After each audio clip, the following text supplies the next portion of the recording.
All right. All right, so today we're doing a AP Physics 2 problem with resistances and voltages. This is a circuit. This is an example problem from a very similar to the 2024 AP Physics 2 exam. So this is a good one to know. It's going to ask you, the question is to derive a formula to find resistance 1.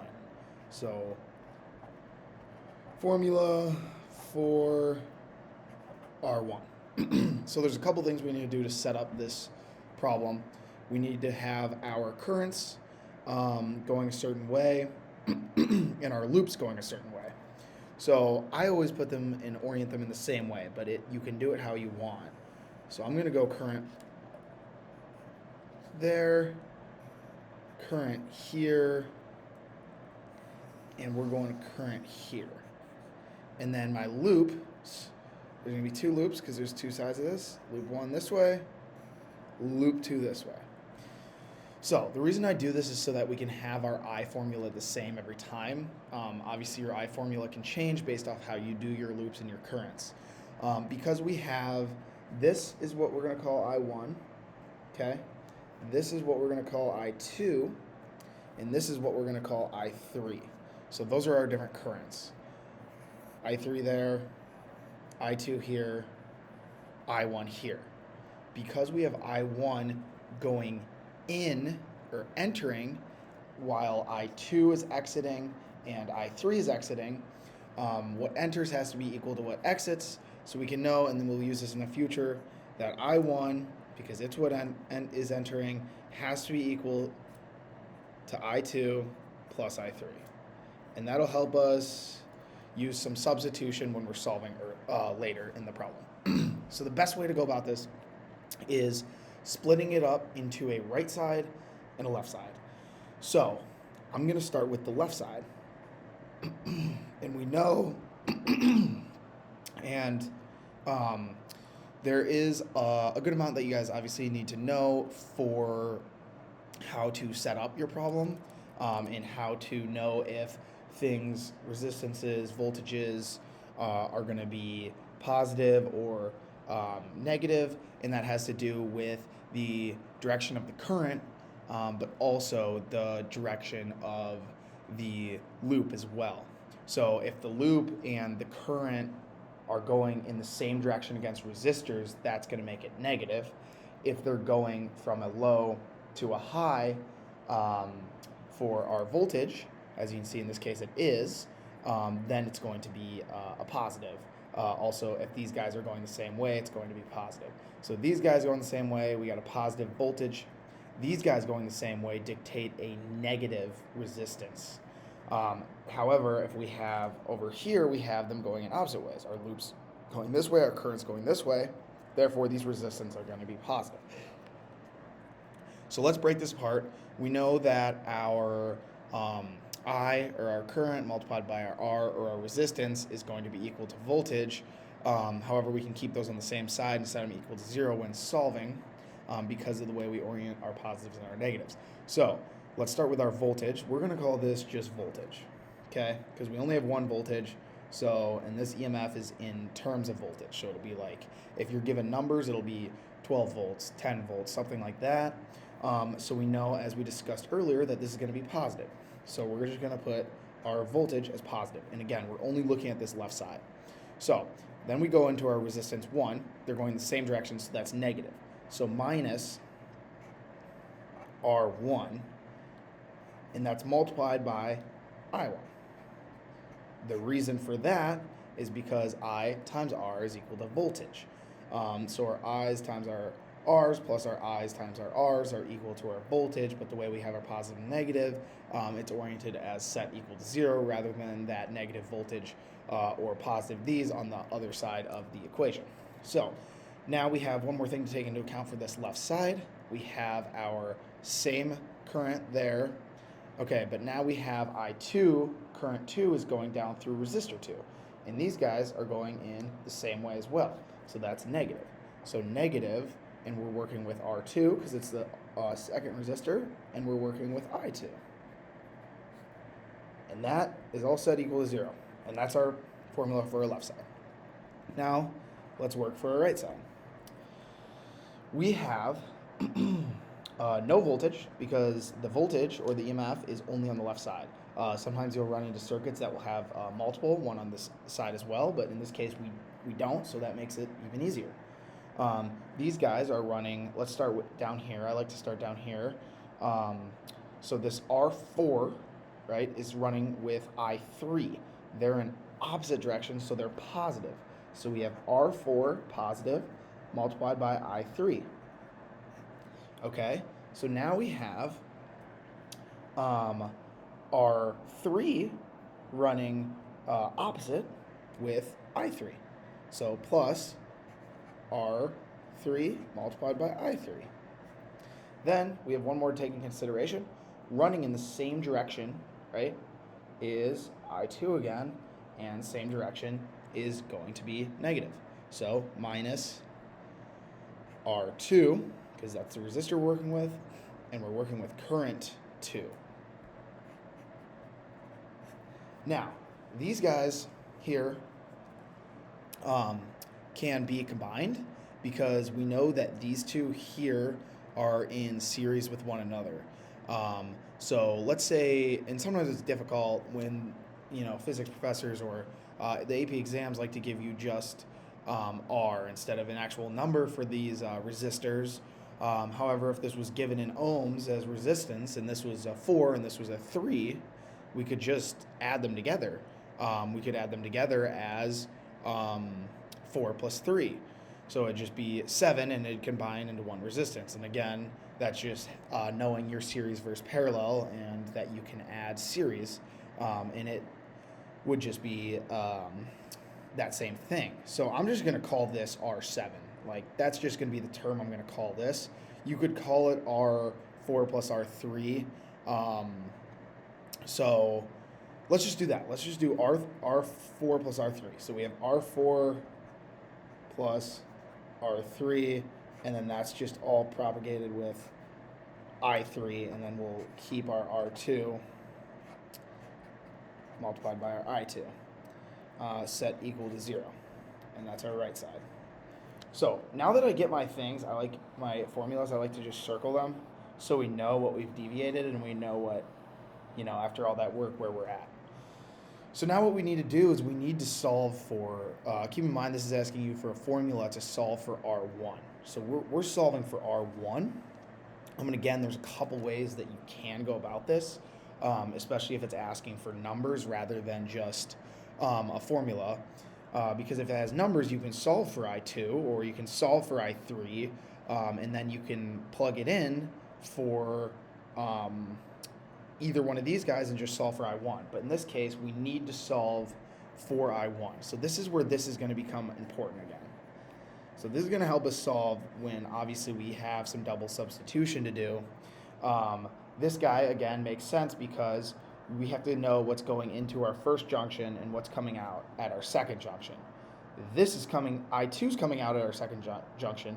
I3 is coming out at our second junction. R1 is entering that first junction. So what's entering is always equal to the addition of what's exiting. So I1 entering, it's equal to I2 plus I3 because they're exiting. And again, that's just the way I oriented my I's. And you can orient them a different way. You can put I1 this way, but then you'd have to say I1's exiting, and then you can put I3 this way, but then I3 would be entering. So if you keep it the way I did it, you can just know that every single time you're going to use this I1 is equal to I2 plus I3. So if we want to solve for I1, we're going to have to do a little substitution for this guy down here, and then we're going to need to plug in I2 in different forms. So there's a couple ways you can go about this. We know that we have an I1 up here, so let's just plug I2 and I3 into that, and then we can solve for either I2 or I3, and then we can plug it in. So what we are going to do is we're going to say, okay, voltage minus R1, and let's substitute this in, I2 plus I3, and then minus R2 multiplied by I2. So now we have this, and that's pretty straightforward because now we're going to have some like terms. So let's distribute that. Voltage minus R1 I2 minus R1 I3 minus R2 I2 is equal to 0.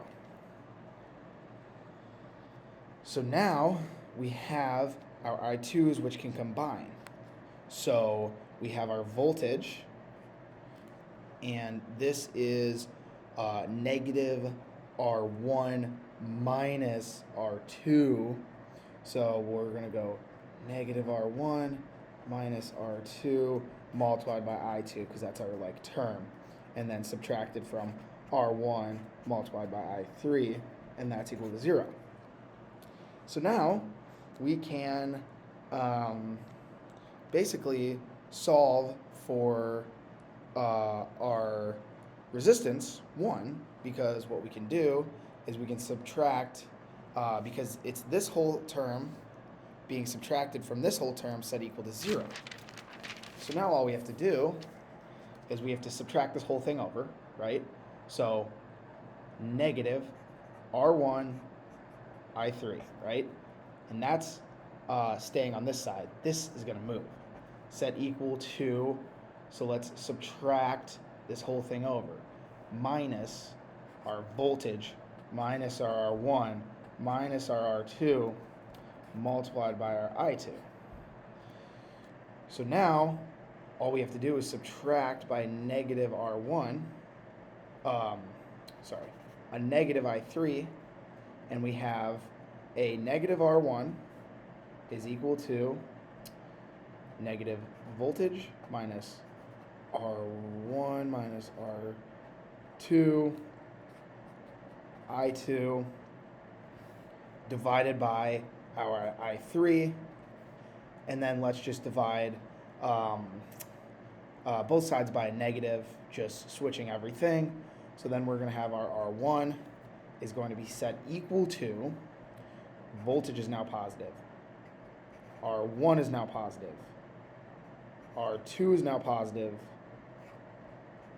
I2 is negative, divided by negative I3. And then let's just do one last thing to make this look a little bit nicer. R1 equal to voltage, and we're just going to do plus R12, because we know those are added together, negative I2 divided by a negative I3. So that's our formula for finding our R1. So I'd like to just quickly go over what we did, because it is a lot of work to get to this point. And again, I do think it helps when you're practicing to start with solving with numbers, because it makes things simpler. You don't have to deal with this R1 plus R2, because that would just be, if this was a 2 and this was a 3, that's usually given, then it'd just be 5 multiplied by I2, and that looks a lot nicer than 2 variables with sub-variables. So what we did is we started with just looking at our circuit, and we had to do our loops, and we had to do our currents, right? Current 1, current 3, and then current 2 down the middle. Again, you could call this current 2 or this current 3 if you wanted. This current 2 doesn't really matter. You just have to switch it up here. But because we did it this way, this is going in, these are going out, so I1 is equal to I2 plus I3. That helps us later. Our loops I always do this way. If they go high or low to high, then we're a positive voltage, in which case they did here. If they go, if the loop goes the same way as the current, we got negative resistances. Vice versa, if they go in the opposite direction, we have positive resistances. We broke it up, our left side and our right side. Our left side formula is our voltage, right? And that's positive, minus, and then we did our R1 multiplied by our I1, because it's I1 is going against R1, and they're going the same way, so they're negative. So it's subtracting the multiplication of those two. Again, because R times I is equal to V. And then subtracted by because it's going the same way, negatives R2, and R2 is running with I2 set equal to 0. And then we just, that's all it is. And then we started with the right side. So over here, we started with R4, opposite direction, they're positive, and it's running concurrent with I3. And then R3, and that's also with I3. And then R2 running the same side, so it's negative, same way, so it's negative, and then that's running with I2, or current 2. And then again, we can combine these guys. So I could have wrote this as, R4, 3, either way. But in this case, in this particular problem, because it asked us to solve for I1, we didn't need to use this guy. But when it asks to find I2 or I3, we can, plug in what we found for I1 here to find I2, and then plug in what we found for I2 here to find I3. So they are all needed depending on the situation. And then this was just our solving of our equation. Again, we used our voltage minus our R1, and our R1 was multiplied by our I2 and I3. The way we found our I2 and I3 is we used what we know as I1, and we plugged that in. So I2 plus I3 is the same as I1. Therefore, if this is I1, I2 and I3 can go in for I1. That R is just being distributed.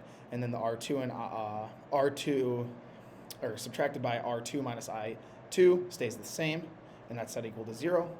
We can distribute this R1 in.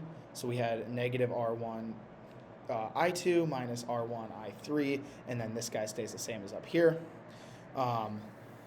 And then we just did solving for R1, and then we basically combined our like terms, R1 plus R2, because again, this would just be, if we had numbers, if R1 was 2 and R2 was 2, then this would be 4 distributed into the I. It just looks a little more complex when you don't have the numbers and you just have the variables. So that is everything for how to solve for a resistance in a circuit using Kirchhoff loops and Kirchhoff laws.